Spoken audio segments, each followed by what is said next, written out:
versos 1 al 10. Amén. Los tesalonicenses. Y el tema, esperando al Hijo de Dios. Amén. O podemos decir, describiendo lo que tiene que hacer la iglesia de Cristo. Podemos llamarle otro título. ¿Qué debe hacer la iglesia de Cristo? Amén. Esa es la contestación que vamos a buscar hoy en la palabra. Así que vamos a estar de pie, hermano. Primera Tesalonicenses 1, del 1 al 10. Amén. Dice así la palabra del Señor. Pablo, Silvano y Timoteo, a la iglesia de los tesalonicenses, en Dios Padre y en el Señor Jesucristo, gracia y paz sean a vosotros, de Dios nuestro Padre y del Señor Jesucristo. Damos siempre gracias a Dios por todos vosotros, haciendo memoria de vosotros en nuestras oraciones, acordándonos sin cesar delante de Dios y Padre nuestro de la obra de vuestra fe, del trabajo de vuestro amor y de vuestra constancia en la esperanza en nuestro Señor Jesucristo. Porque conocemos, hermanos amados de Dios, vuestra elección, pues nuestro evangelio no llegó a vosotros en palabras solamente, sino también en poder, en el Espíritu Santo y en plena certidumbre, como bien sabéis cuáles fuimos entre vosotros por amor de vosotros.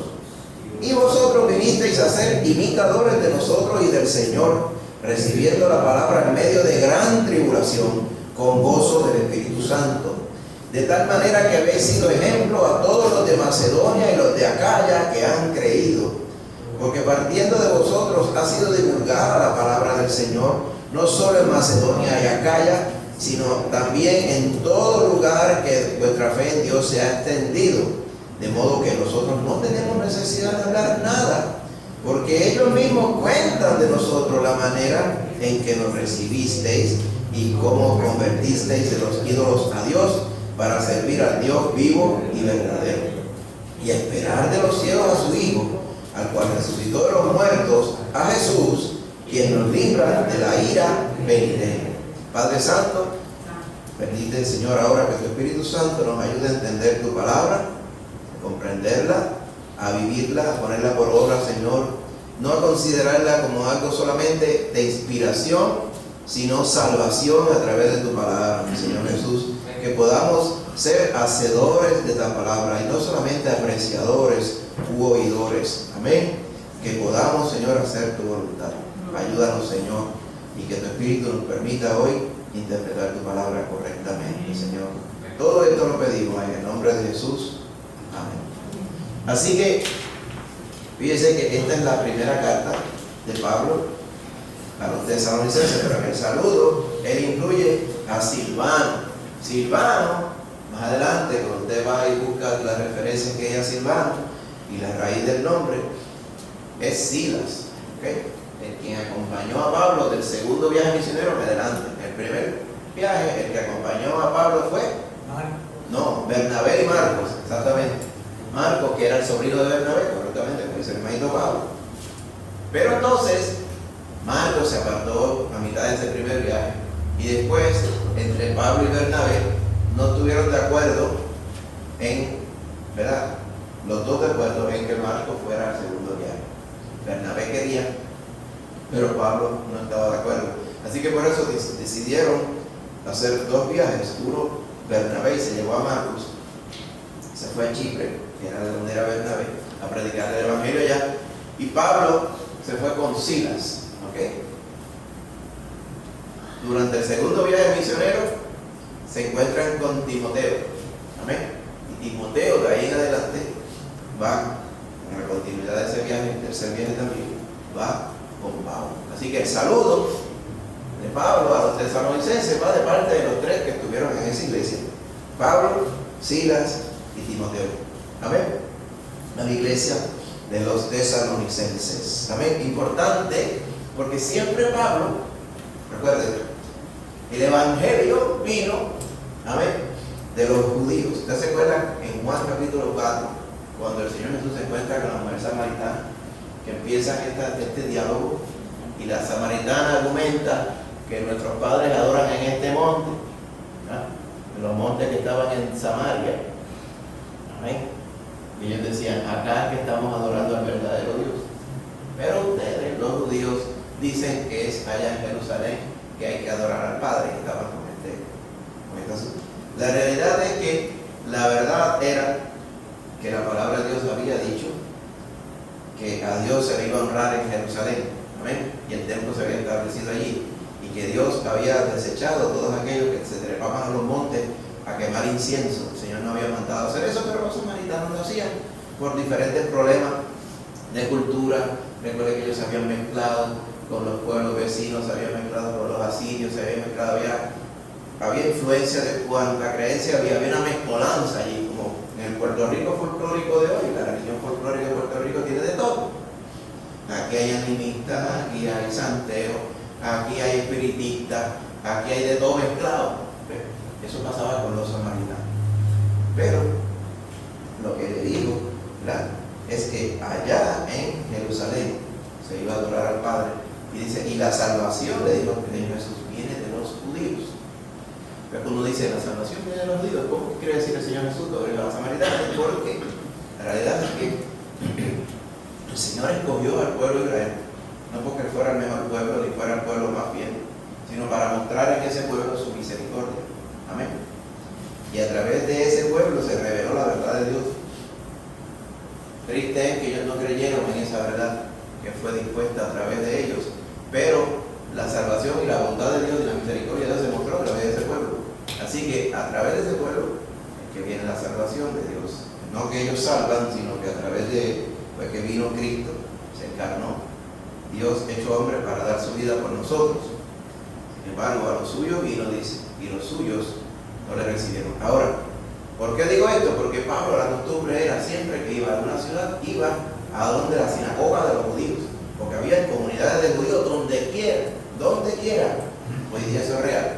Igual que hay comunidades puertorriqueños donde quiera. No hay un pueblo que usted vaya que no hay puertorriqueños. Si quiere te meter la cara, va a venir de Puerto Rico también.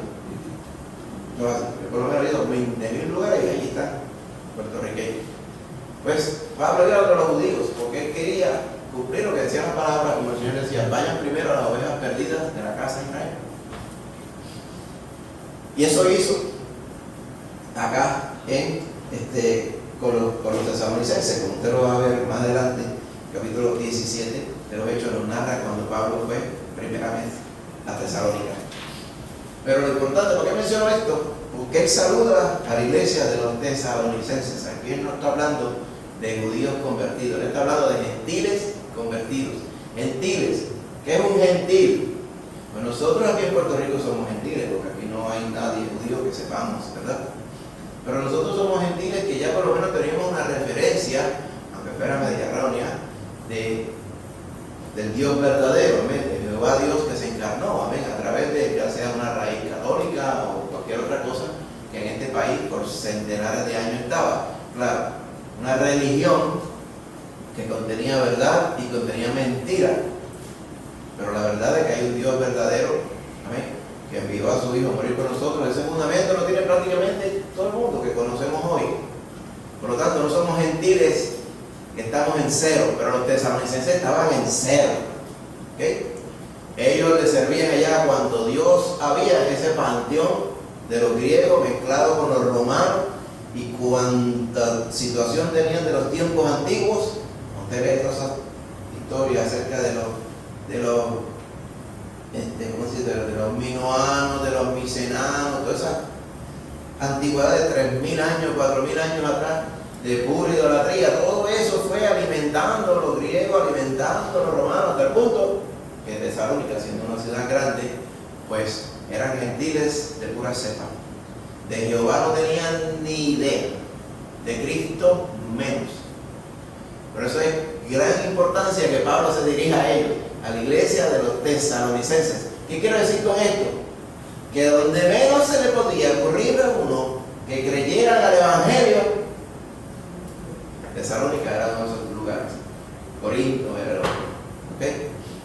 Así que vemos aquí la misericordia de Dios y el poder de Dios en salvar a todo aquel que cree. Amén. Porque el Evangelio está puesto para eso, para que escuchemos la verdad de Dios, reconozcamos nuestra situación de pecado y de condenación eterna y creamos al único que nos puede salvar, al Señor Jesucristo. Amén. Ese es el Evangelio. Y esos tesalonicenses, precisamente, creyeron eso. Por eso es que en el verso 2 dice: yo le doy gracias a Dios por todos vosotros, y siempre me acuerdo de ustedes en todas nuestras oraciones. Amén. Siempre les recordaba en la oración. Práctica, porque estamos hablando de esperando al Hijo de Dios. Mientras esperamos al Hijo de Dios, ¿qué hacemos? Velamos. O sea, no nos deslembamos. Velar es estar alerta, como que estamos esperando un acontecimiento, ¿verdad? Cuando usted espera algo grande en su vida, cuando hay un evento grande que está programado para suceder, usted está al tiempo pendiente, ¿verdad? Pendiente, hasta como medio nervioso, podemos decir que anda, ¿verdad? Un poquito afanado, vamos a decir afán bueno, ¿verdad? Esperando que suceda lo que va a suceder. Usted no se le ocurre ponerse a dormir, usted no se le ocurre ponerse a distraerse en otra cosa, usted está esperando eso que va a venir. Así debe ser el sentir del cristiano. Usted lo va a ver a través de la vida, de lo que cuenta Pablo aquí rápido, vamos a ver, los tesalonicenses. ¿Ok? Siempre se acordaba Pablo de ellos. De esos ejemplos de oraciones, si usted va aquí, el primero, verso 2 y el verso 3, es parte de la oración que Pablo hacía por los tesalonicenses. Dice: acordándonos sin cesar delante del Dios y Padre de nuestro trabajo, de la obra de vuestra fe, del trabajo de vuestro amor y de vuestra constancia en la esperanza en nuestro Señor Jesucristo. Es parte de las oraciones que Pablo hacía con ellos. Si usted busca el 3, capítulo 3, 11 y 13, ok, mire otra oración de intercesión de Pablo. Dice: mas el Dios mismo y Padre nuestro Señor Jesucristo, dirige nuestro camino a vosotros, y el Señor os haga crecer y abundar en amor unos para con otros y para con todos, como también lo hacemos nosotros para con vosotros. ¿Para qué? Para que se hayan firmado vuestros corazones irreprensibles en santidad delante de nuestro Dios Padre en la venida de nuestro Señor Jesucristo con todos sus santos. Es una oración de Pablo a beneficio de los tesalonicenses. Si te va al capítulo 5, aquí mismo, versos 23 y 24: y el mismo Dios de paz os santifique por completo, y todo vuestro ser, espíritu, alma y cuerpo, sea guardado irreprensible para la venida de nuestro Señor Jesucristo. Fiel es el que os llama, el cual también lo hará. ¿Usted notó un punto común en estas oraciones que Pablo hacía por los tesalonicenses? Que era esencial que el creyente esté pendiente de que Cristo viene. Pero usted sabe que hay creyentes que no dan la impresión de que Cristo viene, pero Cristo viene. Usted sabe la parábola de la virgen, ¿verdad? No es casualidad que el Señor dijera: he aquí, amén. Había un esposo que se fue de viaje e iba a venir, y había 10 vírgenes que estaban esperando al esposo. Eso no es que se iba a casar con las 10, oye, el contexto de la parábola, la historia física de la parábola, denota que aquellos que eran las doncellas de la boda. Pero la realidad es que todos nosotros nos vamos a desposar con Cristo. La iglesia que es salvo se va a desposar con Cristo para la eternidad, como lo hemos visto. Pero volviendo al contexto de la parábola, dice que había 10 vírgenes y habían 5, ¿ok?, que habían tomado las lamparitas que tenían de esas de aceite y le habían puesto aceite, amén, y le habían puesto la mecha y habían encendido la lámpara dentro de la red.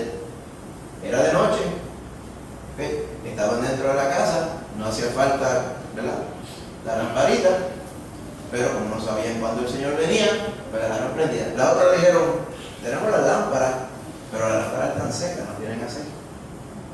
Parece que pensaron: pues cuando avisen que viene, pues yo voy y compro el aceite, me lo dejo para después, ¿verdad? Parecen, no sé si es que había 5 que eran puertorriqueñas y otras no sé, pero tú sabes que siempre dejamos para después, ¿sí? No dejes para mañana lo que puedas posponer indefinidamente. No sé, ¿verdad? Quizá otra cultura diría: mira lo que dice este hombre, a lo mejor eran cretenses, o a lo mejor eran chinos, o yo no sé, porque cada cultura tiene su problema. Nosotros podemos decir que somos los dejando las cosas para después. Sea lo que sea, no importando su nacionalidad, la realidad es que no estaban velando. 5 de ellas no estaban velando, las otras 5 sí estaban velando. O sea, no habían entendido lo serio de la situación, que el novio iba a venir a la hora que no había avisado. ¿Cuál es la forma de estar listo si usted no sabe cuándo viene? Estar listo todo el tiempo, ¿verdad? Esa es la importancia de estar pendiente de que viene el Señor Jesús. Y no solamente es que viene, hermano. Amén. Es lo que implica que Él viene. Amén. Quiere decir que hay algo pendiente aún. Él viene a buscar su iglesia. Amén. Y no podemos decir que podemos hacer como las que no tenían aceite. No, cuando yo vea que va viniendo, entonces yo me pongo. Sir, yes, sir, me pongo y me alineo. Puertorriqueño, el pensamiento bien puertorriqueño también. Usted debe estar preparado todo el tiempo. Por eso, bienaventurado el siervo al cuyo su Señor lo haya haciendo así, que sea diligente. En otra parábola menciona estas palabras también. Así que vemos que dentro de la oración de Pablo por los tesalonicenses estaba el que ellos estuvieran firmes, trabajando en la obra del Señor, siempre embarcado en que el Señor viene. Mire, aún en el verso 3 dice: vuestra constancia en la esperanza. Cada vez que menciona esperanza en el Nuevo Testamento se refiere a la seguridad de que Cristo va a venir. La esperanza es algo que usted espera. ¿Qué está esperando el creyente? Un lechón asado, un bollo de pan con una libra de jamón, 4 gomas nuevas. No, todas esas cosas el Señor las da por añadidura si hacen falta, esperando al Señor de señores y Rey de reyes que va a volver. Las 3 oraciones de ejemplo que están aquí en Tesalonicenses, Pablo menciona: los tesalonicenses, oro para que estén constantes porque el Señor viene. Vemos al final del capítulo 3, dice que estén irreprensibles en la venida de nuestro Señor Jesucristo con todos sus santos. Y al final de la epístola dice: para que vuestro espíritu, alma y cuerpo y el ser sea guardado irreprensible para la venida de nuestro Señor Jesucristo. Se me hace que es importante la venida del Señor Jesucristo, y se me hace que para el creyente es lo más importante. Ya que el Señor nos ha salvado, ¿qué es lo próximo que vamos a hacer? Estamos siempre hacendosos, dedicando la palabra, permitiendo que el Espíritu Santo nos transforme cada día más a la imagen de Cristo. Porque ¿qué? El Señor va a venir a buscarnos. Amén. No hay tiempo para estar bobeando en el Señor. Amén. Para entretenerse en puras tonterías. Imagínense, si da trabajo enfocarse para que el Espíritu Santo transforme a uno, entonces ¿cuánto tiempo le vamos a dedicar a las puras tonterías del mundo? Por eso es que la palabra dice: mira, nadie que es del Señor se enreda con los asuntos del mundo. No es que usted no vaya a trabajar, claro que hay que trabajar, y los trabajos son del mundo. Pero una cosa es que usted trabaje en una empresa que es del mundo y usted sea parte del corazón de la empresa haciendo las cosas con el mundo. Esas cosas bien diferentes. Por el otro lado, solamente el trabajo, pero decir, yo me voy a envolver en puras sandeces, esa es mi visión. Si usted difiere de esto, pues así es la política. No es vender política, es creyente, no es vender política. No, que por voluntad de Dios que haya una vista y un sentir, un pensar cambiante de la política. Ese cuento yo lo he escuchado tantas veces que ya se me perdieron los cuentos. Eso es con pura tontería. La Biblia dice: no nos metamos con el mundo. Pero que allá, ¿cómo se llama él? Jeremías, Daniel, eran miembros allá del gobierno allá. Sí, pero fue porque ellos nos escogieron. Usted vio a Daniel: voten por mí. Y yo quiero estar allá montado con los de arriba.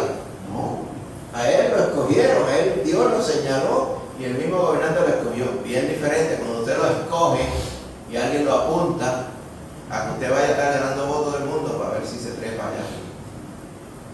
Cosas bien diferentes. Si usted difiere, pues no hay necesidad de hablar conmigo porque yo no voy a cambiar mi punto de vista, porque así que yo lo veo convencido por lo que dice la palabra, ¿verdad?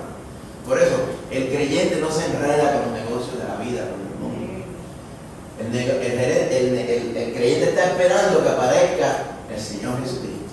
En eso sí nos vamos a enfocar. ¿Qué debe seguir haciendo el creyente? Dice el verso 3.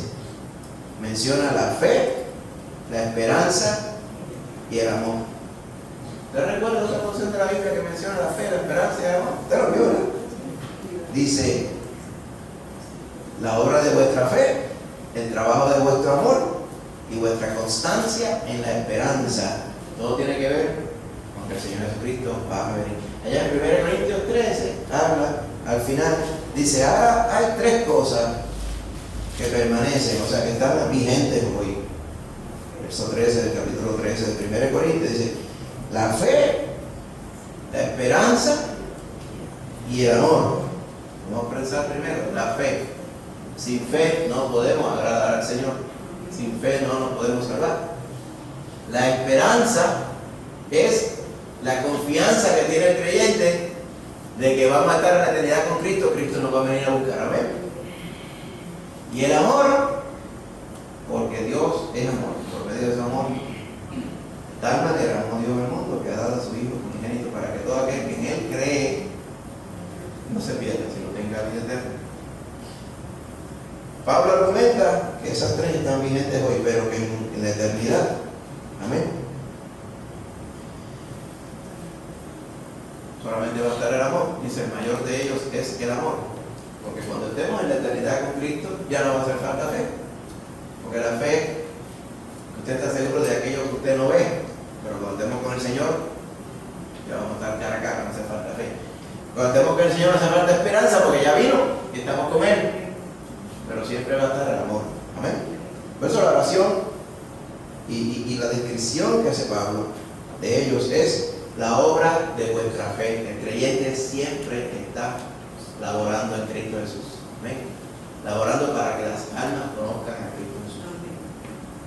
Segundo, dice, también el trabajo que hacemos en el Señor está movido por el amor. Dice, porque el amor de Dios ha sido derramado en nuestro corazón abundantemente. El amor que usted antes no tenía, ahora usted lo tiene, especialmente por los perdidos. Amén. Y tercero, estar constantes. Esa palabra constancia es que usted está firme. O sea, que usted no está esperando a Cristo hoy y mañana no. Constancia es que usted está claro. Y como que usted es peregrino, como que usted es un extranjero aquí, que Cristo le va a venir a buscar para llevarla a su verdadera patria celestial y eterna. Amén. Pues el creyente vive de esa forma. Amén. ¿Qué pasó por los judíos que fueron a Babilonia? Se acomodaron, se casaron, hicieron negocios, hicieron casas y todas esas cosas. Cuando se cumplieron los 70 años de la profecía, el Señor tocó a los reyes mundanos de ese tiempo, a Ciro y a Darío, les llamó hasta mis ungidos a ellos, para que ellos fueran instrumentos creando leyes para permitir que todos aquellos que quisieran volvieran a Israel. ¿Se recordará? ¿Cuántos volvieron? Volvieron miles, pero comparado con los millones que estoy seguro estaban ya en Babilonia, fue una pequeñita porción. ¿Por qué? Porque se acomodaron al mundo, se olvidaron de que el Señor los había llamado entre todas las naciones para ser un pueblo santo, escogido, y les había dado una tierra. Se había prometido que esa tierra iba a ser para ellos completamente por todo el tiempo. ¿Okay? Por esa tierra que está viendo, esa tierra que está viendo. Porque en esa tierra no se supone que haya ningún palestino, ni ningún árabe, ni ninguno de ellos. Dice, ahí está el pastor con cero tolerancia. Porque la tolerancia tiene dos lados, o muchos lados, ¿usted sabía? De la misma forma que la gente habla de tolerancia, son los más intolerantes que son.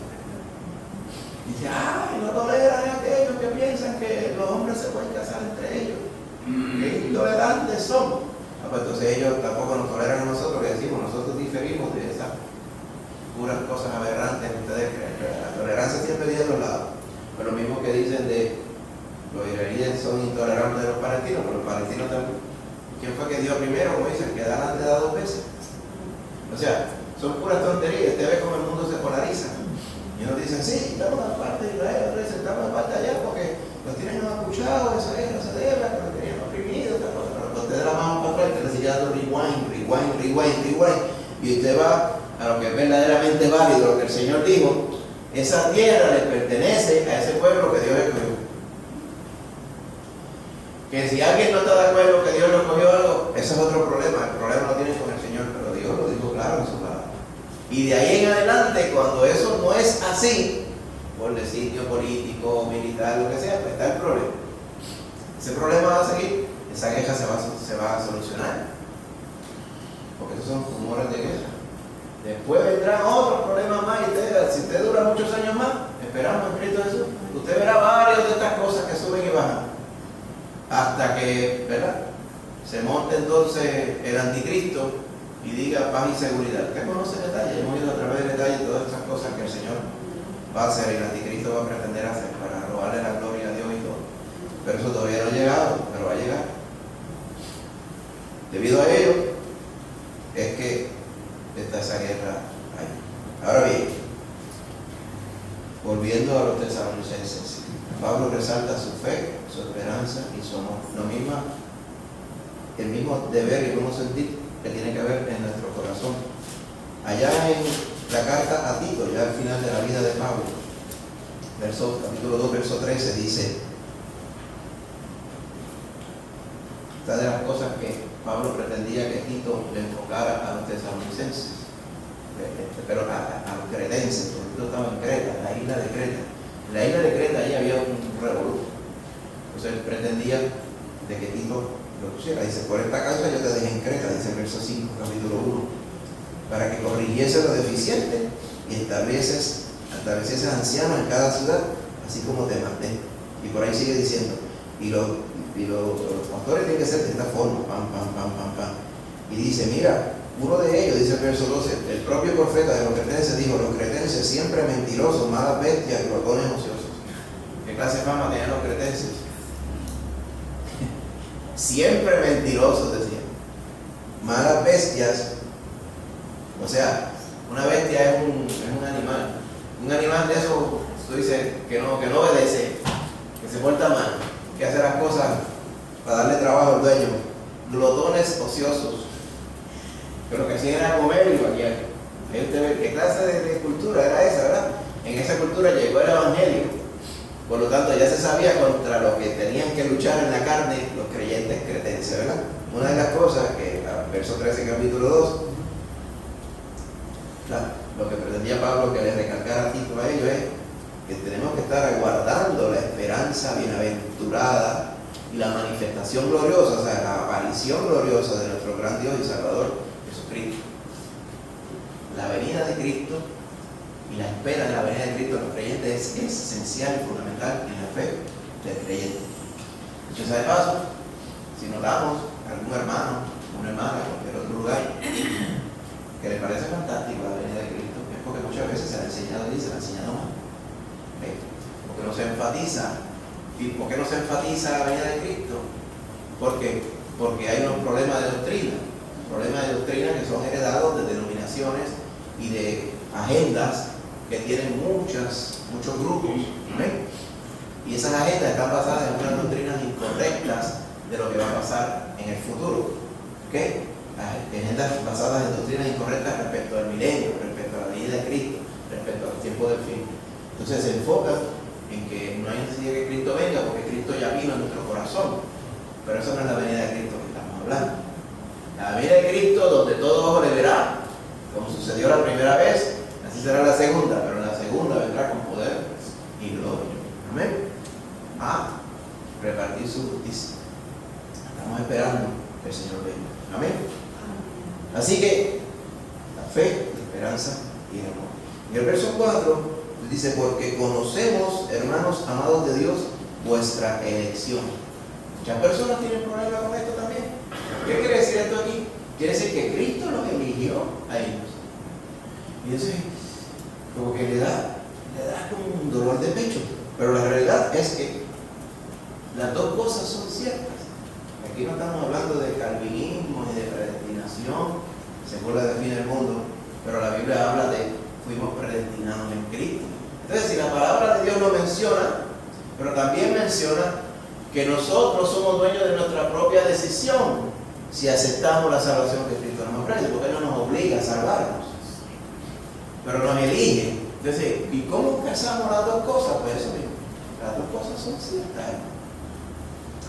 Mire, la elección del Señor, ¿okay?, tiene que ver con el hecho bíblico de que usted, como está, si usted no conociera a Cristo, a usted no le van a hacer ni se le va a ocurrir que usted es pecador, ni que necesita salvación, mucho menos, porque todas esas cosas son conceptos completamente fuera de la mente de la persona natural, del hombre natural y la mujer natural. ¿Qué es el hombre y la mujer natural? No es naturista, es otra cosa. El hombre y mujer natural es el que está como vino al mundo, como nació, no ha conocido a Cristo, no hay eternidad en su vida. Esa persona a veces dice, hay stickers que dice Homer Ticket, chicos, busca a Dios, pero nosotros no podemos buscar a Dios sin que primero el Señor nos esté buscando. ¿Okay? Pues dice buscar primeramente el reino de Dios y su justicia. Está hablando en el contexto de que ya conocemos al Señor del reino de Dios, porque nos ha buscado primero. No hay forma que usted busque al Señor si el Señor no lo ha buscado primero. Por eso es la elección. Él quiere que todos procedan al arrepentimiento. Él no quiere que ninguno se pierda. Amén. Por lo tanto, Él va a asegurarse de que todo el mundo tenga la oportunidad de que la luz de Cristo le alumbre. Nadie va a poder llegar a la presencia de Dios perdido y decir, yo me perdí porque nadie nunca me dijo nada acerca de Cristo. Eso no es verdad. Ahora, que se le hable de Cristo a alguien y diga, vete de eso, pues, ya vendrá. Bregaré con eso, es que todavía yo tengo muchos chivos en mi vida. Te podrá tener 500 chivos, pero esos chivos, si usted lo deja para 10 años, va a tener entonces chivos, cabros y vacas y 20 cosas más, además de los chivos. Porque el único que puede librarle a usted de toda su carga de pecado, de toda su carnalidad, es el Señor Jesús. Por eso no viene al Señor como no está, pero el que toma la iniciativa es Cristo Jesús. El Señor nos elige. ¿Cómo nos elige? De esta forma. Cuando el Señor le da la oportunidad a todo el mundo para oír la voz de salvación, reconocer que somos pecadores y salvarnos por medio de Cristo, aquellos que acceden al llamado de Cristo, esos forman parte de los elegidos. La palabra elegido es la palabra ecléctico. Ecléctico, desde donde viene la palabra eclesia, iglesia. La iglesia, el nombre de iglesia implica que ya estés elegido. ¿Cómo que elegido? Elegido en el contexto que puede ser entresacado. O sea, ecléctico es, ¿usted conoce a alguien? Dice, fulano es muy ecléctico en sus gustos culinarios. Estamos en domingo, por lo tanto podemos usar las dos palabras. Usted dice, ¿qué quiso decir el pez en Aguadilla Isabelino? Que él es mañoso en lo que come. ¿Por qué mañoso? Pues porque si come ajo, enseña ajo. O ya no quiere decir que eso sea malo, pero él es selectivo. Allá va, dice, pues yo no como papitas de bolsa, a menos que sean fritos solamente. ¿Por qué Doritos no? No, porque trae poquito, yo como los fritos, como dicen algunos. Por eso se llama ser ecléctico en las cosas de comida. Otros no comen lechón, otros sí comen, otros, hay personas que dicen, yo no como nada recalentado. Pues, muy bien, pero yo sí como recalentado, pero me tiene que decir muy bien también, ¿ok? Lo ecléctico es cómo usted se caracteriza. Lo que Cristo hizo, lo ecléctico de Cristo, lo suyo es que usted estaba en el mundo, la luz de Cristo la alumbró, usted creyó en Cristo, se salvó, el Señor literalmente le sacó de entre el mundo y le puso en el reino de su amado Hijo. Ahora usted pasa a ser parte de la eclesia, o sea, de los elegidos. Eso es lo que quiere decir aquí los tesalonicenses. Nosotros sabemos vuestra elección, que las tinieblas estaban encendidas en Tesalónica, la luz de Cristo llegó allí y estos hermanitos creyeron al Evangelio. Amén. Por eso Pablo le dice, porque es que lo que pasa es que el Evangelio no llegó a ustedes palabras nada más. Amén. Llegó con palabras y en poder. Amén. Y a veces uno piensa en el poder como hablan aquí. No solamente implica milagros y señales. La palabra, el contexto seguro vimos nosotros en Tesalónica. ¿Ok? Vamos a ver ahora como el capítulo 17 de los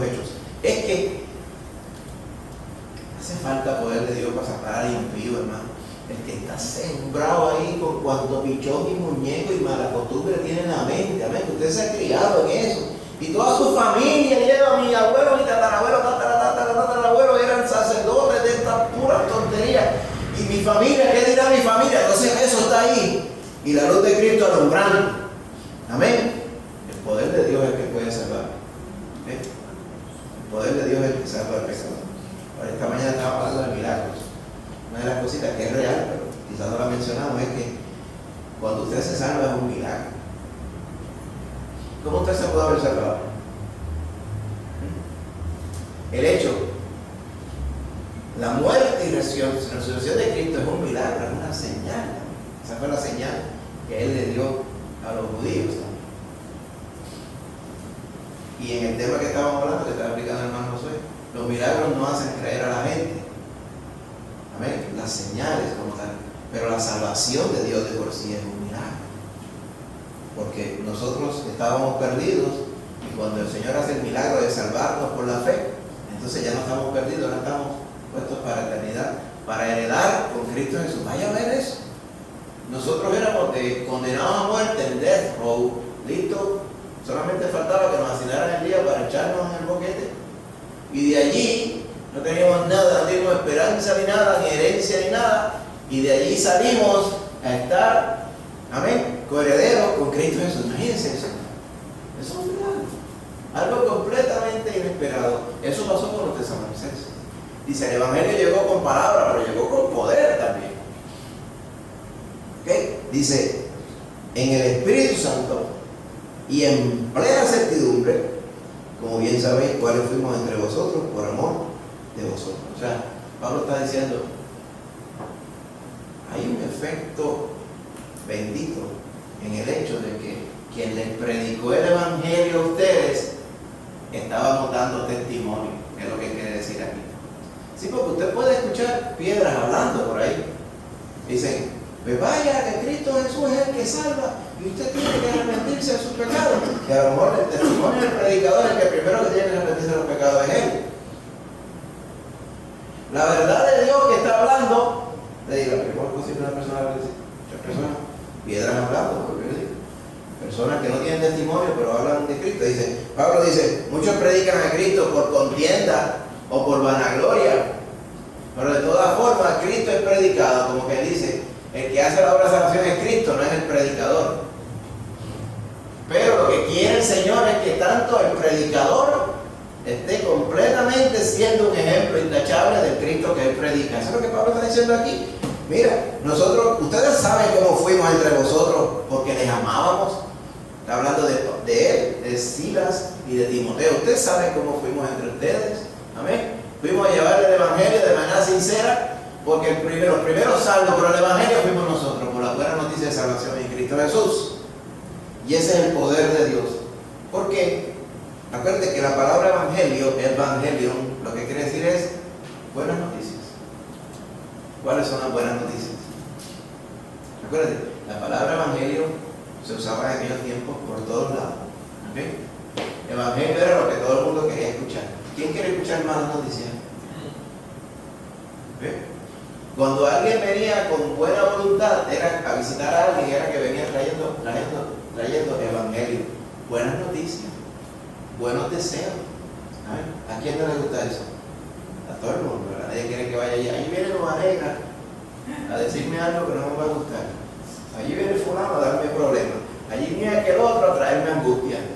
Pero que la palabra evangelio era todo lo contrario, eran las buenas noticias. Ahora, los creyentes se apoderaron de esa palabra para darle la connotación perfecta. ¿Qué mejores noticias? De que estábamos perdidos hasta la médula, pero a través de Cristo podemos ser salvos. Y así fue que llegó él a Tesalónica con Silas y con Timoteo, diciendo, el reino de Dios se acercó a ustedes a través de Cristo Jesús. Pero no fueron palabras nada más, porque se vio claramente el poder de Dios allí encima de los tesalonicenses. No se nos da el detalle, pero estoy seguro que iba mucho más allá de solamente salvarse. Y para que usted vea, vamos al capítulo 17 de los Hechos. ¿Okay? Porque dice en el verso 6, ahí mismo dice, porque ustedes vinieron a ser imitadores de nosotros y por lo tanto del Señor, hablar de eso ya mismo, recibiendo la palabra en medio de gran tribulación, con gozo del Espíritu Santo. Si usted va, capítulo 17. Capítulo 17 dice, el alboroto en Tesalónica. ¿Y por qué se alborotó Tesalónica? ¿Por qué? Porque empezaron a predicar a Cristo Jesús, Pablo y Silas. Dice, y algunos de ellos creyeron, porque estábamos predicando que era necesario que Cristo padeciese, dice el verso 3, y resucitase a los muertos, a quien Jesús, y que Jesús, a quien yo os anuncio, decía Pablo, es el Cristo. Y algunos de ellos creyeron y se juntaron con Pablo y con Silas. Y de los griegos piadosos un gran número de mujeres nobles, no pocas, un montón de gente estaban salvando, hermano.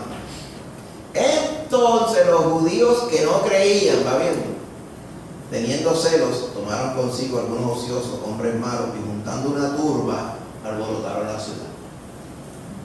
Y asaltando la casa de Jasón, procuraban sacarlos al pueblo. Parece que ellos estaban hospedándose en casa de este varón Jasón, pero no hallándolo, trajeron a Jasón y algunos hermanos ante las autoridades de la ciudad, gritando, estos que trastornan al mundo entero también han venido acá, y a los cuales recibió Jasón.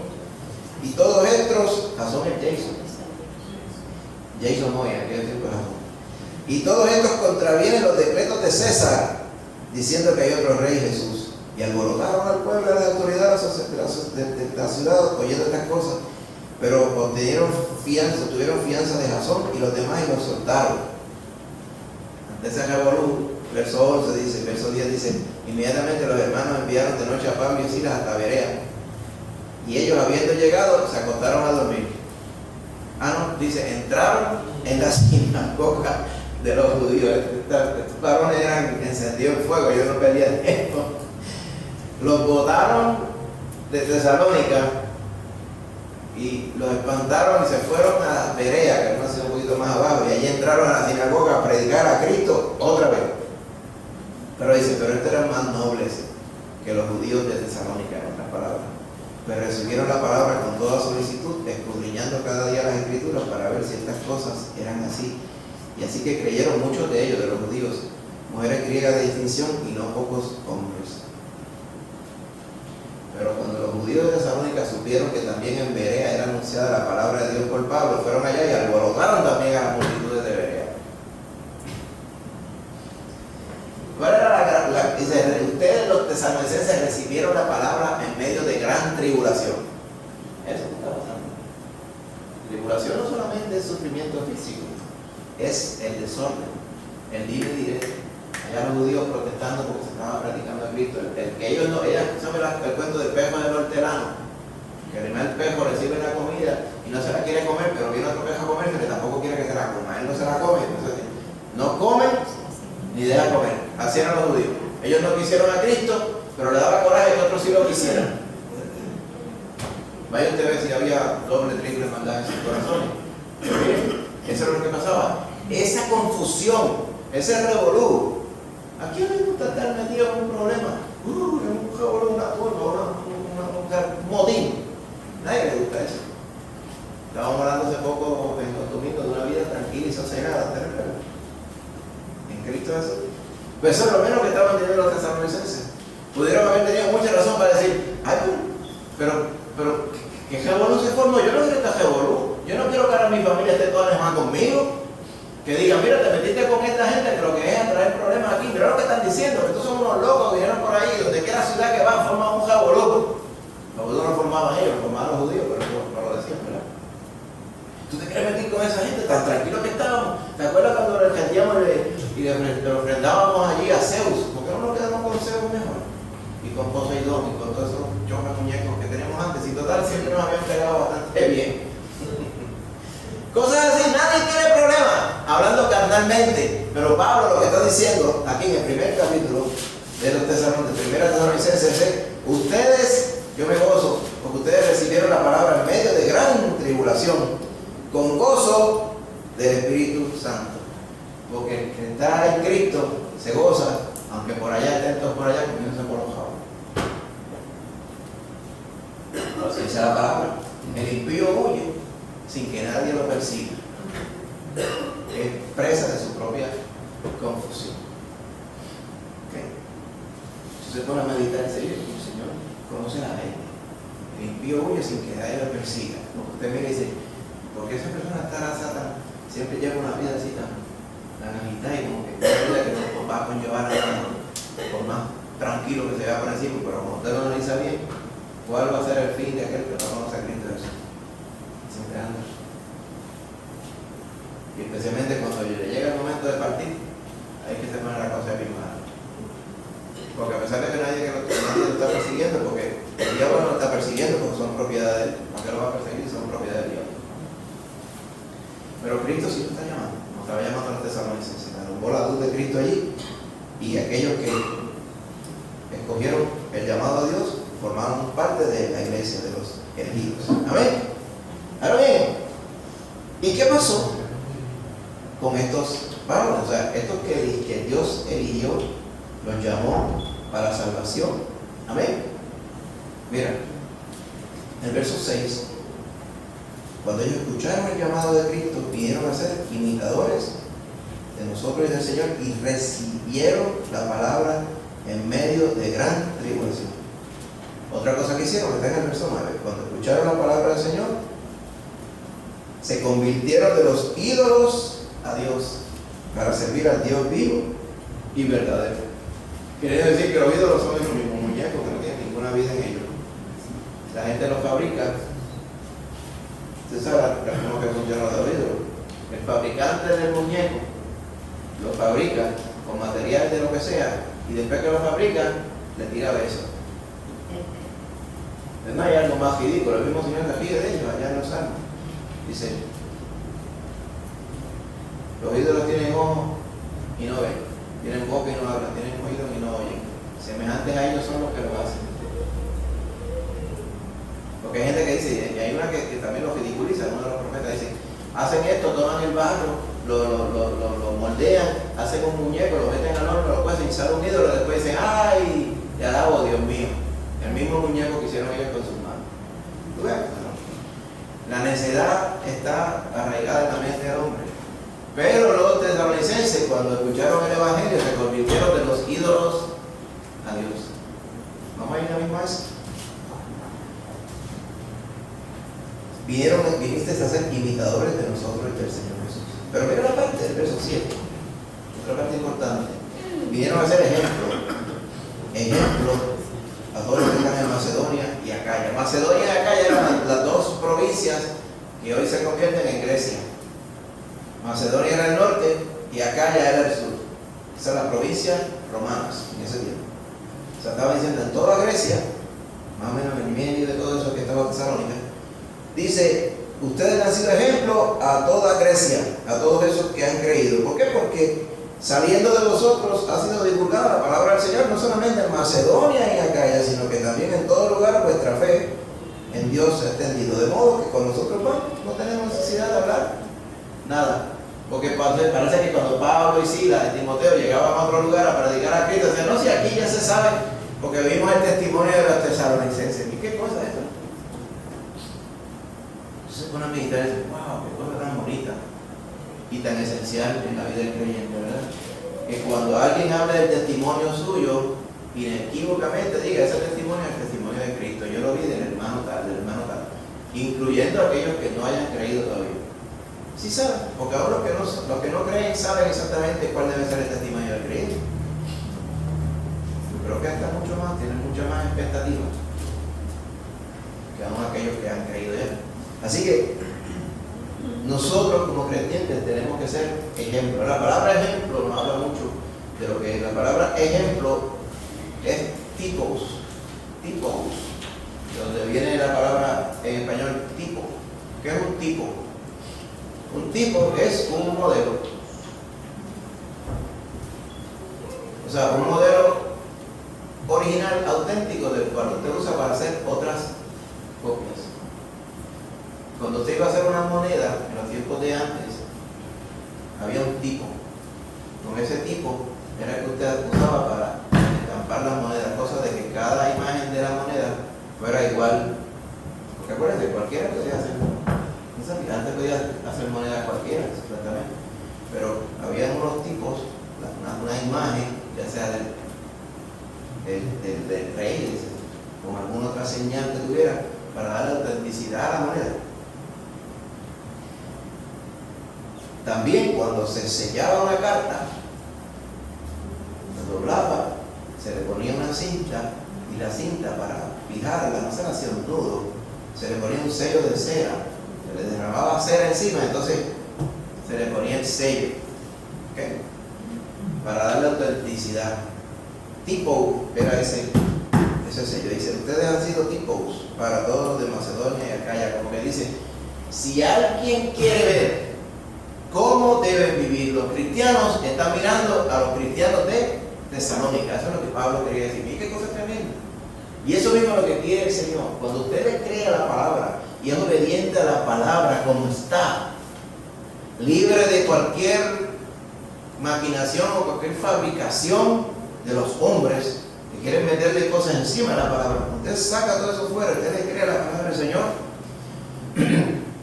Todo el consejo de la palabra que está puesto para usted como creyente, usted puede ser un ejemplo para los demás.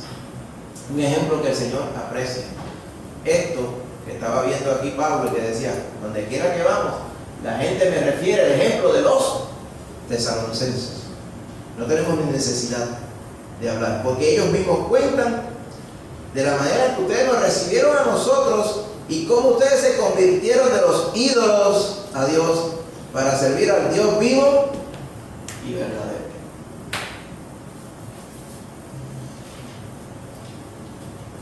Me recuerdo que en Añaco teníamos unos familiares que ellos decían eran cristianos. No somos cristianos. Y nosotros recibimos a Cristo todos los días. Así, ya usted sabe por dónde vengo de la mano. Lo recibimos a Cristo todos los días, claro. Me miro así para la esquina. En la esquina allí de la sala había una mesita. Y ahí estaba San Gabriel. Y Santa Bárbara bendita, un poquito más para acá. Como había espacio para otro, estaba San Benito. San Benito, San Gabriel, Santa Bárbara. Cada cual con su velita. Cada santo una vela, ¿cómo es? Entonces yo decía, ¿cuál será el cristianismo de tía fulana? Cuando dice que es cristiana, pero tiene unos muñecos aquí. Porque muchos podrían decir, ay, pero ¿y qué tiene de malo Santa Bárbara? ¿Pero y quién es Santa Bárbara? ¿Usted conoce a Bárbara? ¿Santa Bárbara mismo? Tan es así que Santa Bárbara la asocian con una de las 7 potencias africanas, que son 7 demonios de respeto. ¿A quién le está aprendiendo a saber? ¿A Bárbara o al pichón? O a los dos juntos. Y San Gabriel, ¿de cuándo aquí ha dicho usted que usted le tiene que aprender a ver al ángel Gabriel? En ningún momento, hermano. ¿Y Benito? ¿Quién es Benito?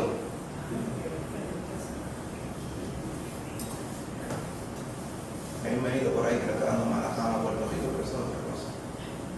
Pero ese San Benito es otra cosa también.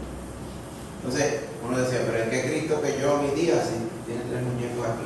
No se hubiera aprendido. Pero hay más en los muñecos que en Cristo. Porque si dijera, no, que yo tengo una imagen de Cristo aquí, tengo una vela prendida también. Pero también eso sería falsedad, porque Cristo nos mandó que hicieran muñecos de él en ningún momento, y mucho menos que le prendieran vela. ¿Por qué encontró esto? Porque aquí dice que ellos se convirtieron. Se convirtieron. ¿Qué es convertirse, hermano? Palabra griega, eprestesate. Dice, pues yo no sé lo que es eso, pero te busca un diccionario. Y es que ellos cambiaron completamente la palabra, de ahí que viene la palabra, irremediablemente cambiaron de actitud. Se parece mucho a la palabra arrepentirse. Arrepentirse es, sí, lo que yo hacía, no lo hago más. O sea, ya no sirvo al pecado, ahora sirvo a Cristo Jesús. Amén. Es lo mismo que pasaba aquí. Ellos se convirtieron de los ídolos a Dios. Entonces, tesalonicenses no era persona que usted iba a ir a la casa y ahí estaba Zeus todopoderoso allí. Y había una imagen de Atena y una imagen de Diana, de los Efesios, ni de estas cosas, ni todos esos panteones de Dios, que tenían muchos. Ni había una estatua de Marte chiquita por si acaso, ¿verdad? Para que me trajera buenas noticias y batallara por mí. Nada de esas puras tonterías. Todo eso, si las tenían en la casa, para afuera, ahora servimos al Dios vivo y verdadero, lo dice ahí. Ahora usted dirá, pero es que en realidad yo nunca era persona de tener muñecos en la casa. Yo vine a Cristo Jesús, gloria a Dios por eso. Pero acuérdense que no todos los ídolos son muñecos. Hay muchas personas que le sirven al vientre. Usted sabe que la vajiga, o sea, todo lo material y todo lo que sea para mí, es un ídolo también. Dice que la avaricia, o sea, el soñar, ¿verdad? No con Burger King, sino con el dinero, ¿verdad? Es avaricia y es idolatría, le llamo la palabra. Cuando usted lo que dice, usted ha oído mucho ese decir que decimos, es que a fulano le gustan los chavos, ¿verdad? Porque es decir, es lo que piensa en el dinero, a ver cuánto más dinero tiene. Y dice, ay, qué caro está esto, ay, qué caro está aquello. Sí, las cosas están caras, pero lo quiero decir en el sentido de que, eso toma una Coca-Cola para no botar los gases, ¿verdad? ¿Sabe lo que es? Se llama avaricia y macetería. ¿Sabes que la macetería es un pecado? Una cosa es ser el buen administrador, otra cosa es ser maceta. El maceta no compra las cosas para las que tiene necesidad.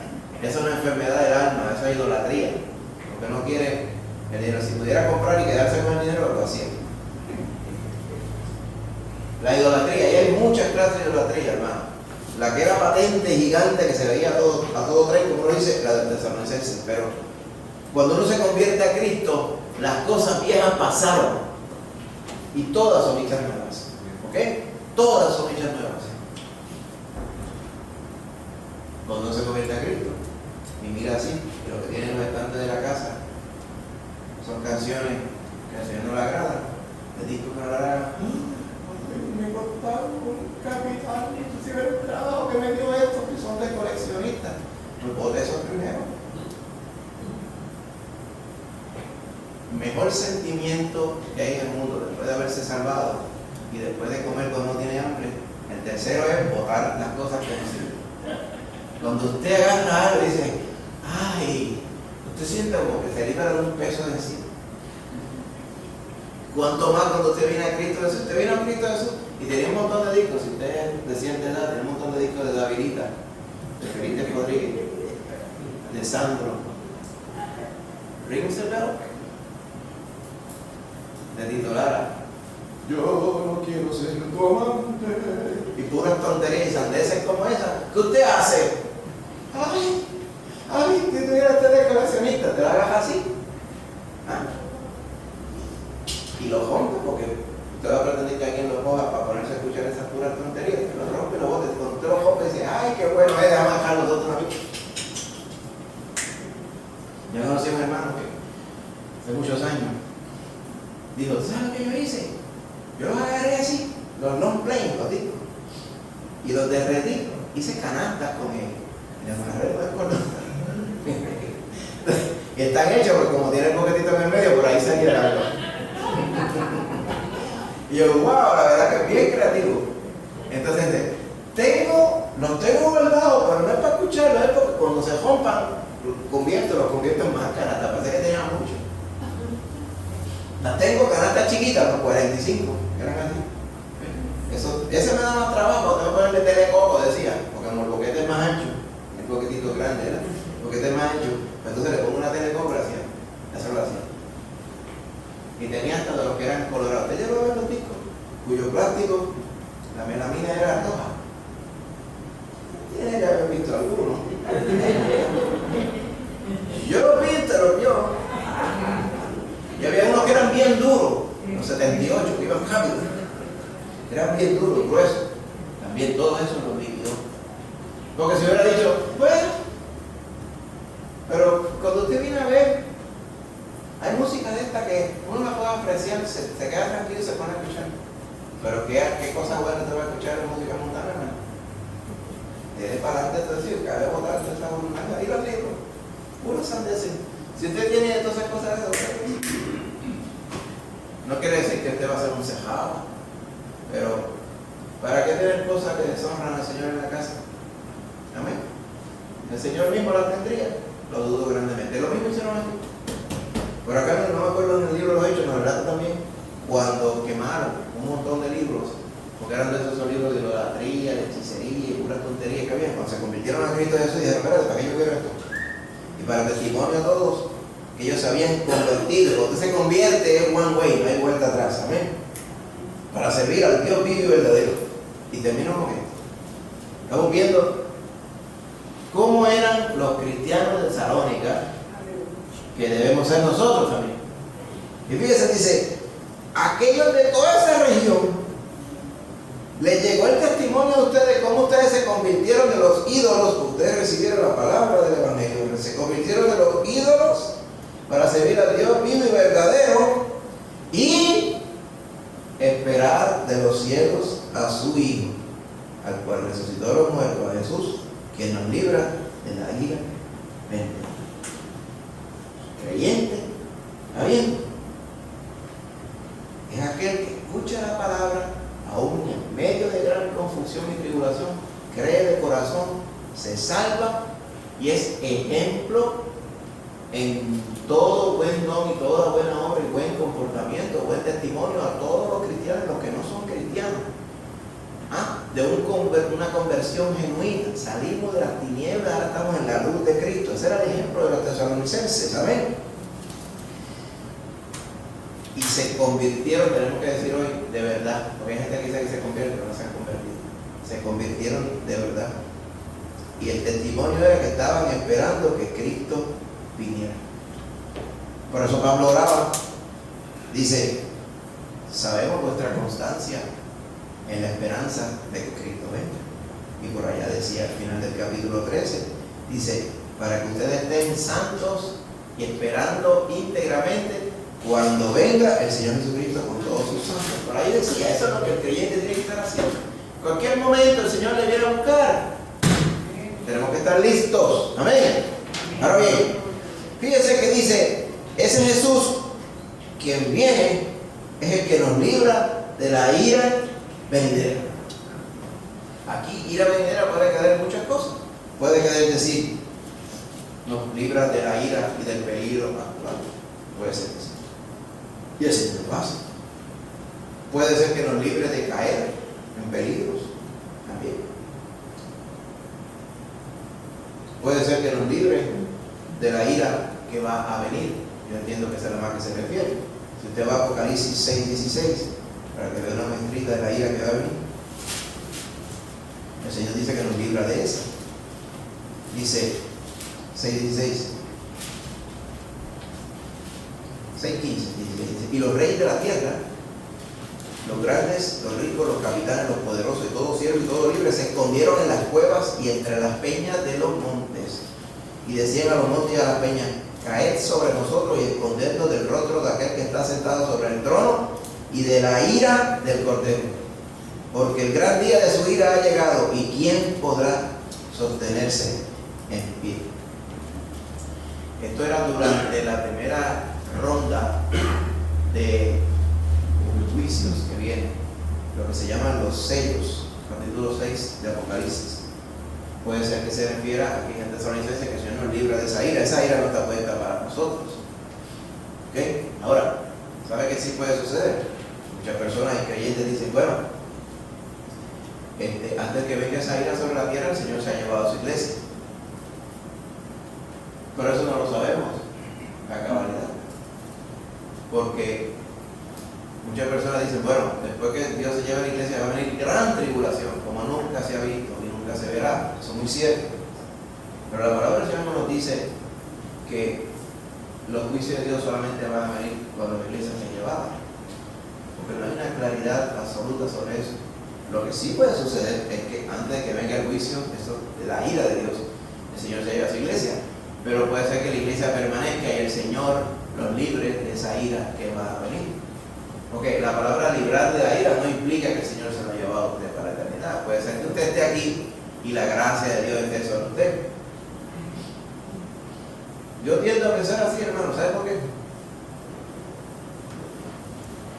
Todos aquellos creyentes, los mismos tesalonicenses, pasando gran tribulación, y todas las que iban a venir después, a cargo de todos aquellos emperadores, todas aquellas persecuciones que vinieron a través de toda la historia, la Inquisición española después, en el siglo XV, siglo XVI, todas esas persecuciones donde muchos tuvieron que dar la vida por Cristo Jesús. Entonces nosotros vamos a estar en los tiempos de la cosa, va a poner mala como nunca lo ha habido, y no vamos a pasar por la tribulación que pasaron los hermanitos que pasaron antes. Por lo cual yo pienso que el Señor va a derramar su gracia sobre su iglesia, como siempre lo ha hecho, pero es bien posible que nosotros pasemos por la tribulación. Ahora, que el Señor nos va a venir a buscar y entre sacar de entre el mundo donde estamos, porque no somos del mundo, es real. Amén. Pero el asunto es que la ira viene para castigar a los malos, pero esa ira no va a venir para usted porque el Señor ya le eximió de castigo. Ahora, si usted no hubiera estado en Cristo, pues la ira viene con usted, y cuando usted esté ahí en el capítulo 6, estará haciéndole coro a toda esta gente. Dice, no quise a Cristo, pero ahí viene su ira. Vio algo triste, que me da miedo de verdad, lo que está en el trasfondo de esos versos 6, 15 al 17. ¿Lo vio? ¿Cómo es posible que la gente vea y sepa que la ira viene por causa del Cordero y del Padre, y ellos decidan aún no creer en Él? ¿Por qué no creen en Él si saben que Dios poderoso los está juzgando? ¿Por qué? ¿Por qué no creen en Él? Porque el Señor no les ha dado esa gracia. Porque en ese tiempo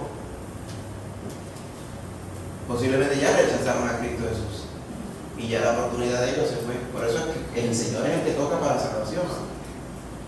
¿Okay? O sea, uno no se salva cuando yo activo un switch y de momento me salvo. Eso no funciona así. Es cuando el Señor le toca a usted. Porque vuelvo y le digo, si usted está entendiendo el Evangelio hoy, amén, eso no quiere decir que lo vaya a entender después. ¿Sabe lo que le digo? Es por la gracia de Dios. No se nos olvide eso. Qué triste que esa gente dice, prefería que las piedras le cayeran encima con tal de no verle la cara a Cristo que estaba juzgándolo. ¿Y qué cosa tremenda es? En vez de decir, Señor, yo quiero creer en ti ahora, pero para creer en el Señor tiene uno que ser tocado y movido y convencido por el Espíritu Santo. Si el Espíritu Santo de Dios no te convence de eso, lo que tú vas a decir es, de hecho, ahí dice que ellos decían que me escondan, ellos crujían los dientes y maldecían al Señor. ¿Y qué cosa es el terrible? Dice que fue a lo que llega al corazón del hombre cuando ha rechazado a Cristo Jesús. Pero volviendo, no estamos hablando de los perdidos, estamos hablando de los tesalonicenses. Ellos eran ejemplos de unos creyentes que estaban esperando que Cristo viniera, viviendo en santidad, viviendo según la palabra, siendo el ejemplo a los otros que estaban perdidos y a los que no estaban perdidos también. Amén. Cristo les había salvado, habían dejado los ídolos y todo pecado lo habían dejado atrás y se habían puesto a servir a Cristo Jesús y estaban esperando que Cristo viniera a buscarlo, porque ya ellos estaban claros que eran puestos para ira, pero cuando vinieron a Cristo fueron salvados, igual que nosotros, hermano.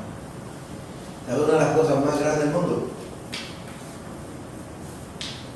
Nosotros a 2000 años de distancia, Cristo todavía ha tenido la misericordia de que nosotros le creamos al Evangelio. Eso digo, esos son milagros de Dios. El que usted esté salvo hoy, acá en esta esquina, de esta piedra que está en el agua, aquí en Puerto Rico, a 2000 años de distancia, con tanta pichonería y tanto disparate que se estaba predicando en 2000 años, es que el amor de Cristo es intenso. Gloria a Dios por eso, que nos salvó, dice, no por obra de justicia que nosotros hubiéramos hecho, sino por su misericordia. Gloria a Dios. Amén.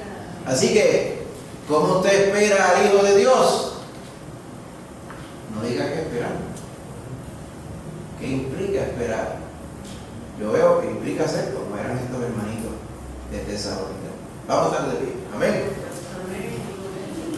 ¿Cómo debe ser la iglesia de Cristo? Pues se me hace como Pablo explicó que eran los tesalonicenses aquí, en el nombre de Jesús. Vamos a orar. Padre Santo, Señor, tú eres bueno, tu misericordia es para siempre, Señor. Gracias porque nos salvaste, porque te fijaste en nosotros, te ocupaste en nosotros, no estábamos perdidos, pero perdidos, amarrados al diablo y al infierno. Tu luz nos alumbró y creímos al Evangelio, creímos que podíamos ser salvos solamente por creer en ti, Señor, que enviaste a tu Hijo, murió, resucitó para nuestro perdón de pecados y vida eterna. Gracias, Señor, por haber hecho esa obra de salvación en nosotros. Gracias por habernos llenado de tu Espíritu Santo después de eso, Padre, para guiarnos todos los días a hacer tu voluntad, para llenarnos de gozo, de paz, de tranquilidad, para poder comprender tu palabra, Señor, tantas bendiciones que nos has dado, Señor. Y que ahora, Señor, habiendo visto este ejemplo de los hermanos de Tesalónica, podamos hacer así mismo, Señor. Podamos ser ejemplo, podemos ser testimonio por medio de nuestra vida y de nuestras palabras también, pero mayormente con la vida, con el mismo espíritu de testimonio a los otros creyentes de que tú realmente nos has salvado, Señor. Y así mismo, como dice tu palabra, estamos ya puestos como coherederos con Cristo, no porque lo mereciéramos, sino porque tú nos amaste y nos salvaste por tu misericordia. No merecíamos nada, pero tú nos salvaste porque nos amaste, Señor Jesús. Gracias te damos, Padre Santo. Y que nuestra vida sea como la hemos visto reflejado aquí, siempre esperando la venida de tu Hijo Jesús. Siempre anhelando estar apegado a la voz de tu Espíritu y a lo que habla tu palabra, Señor. Esperando la esperanza bienaventurada, la venida de nuestro Señor Jesucristo. Ayúdanos así, Señor, todos los días. Ahora llévanos, Señor, al salir de este lugar, llévanos a casa bien, y que podamos, Padre Santo, allí, después reposar el resto de este día, Padre. Gracias por esa bendición, Señor. Todo esto, Padre, lo pedimos en el nombre de Jesús. Amén. Amén. Amén.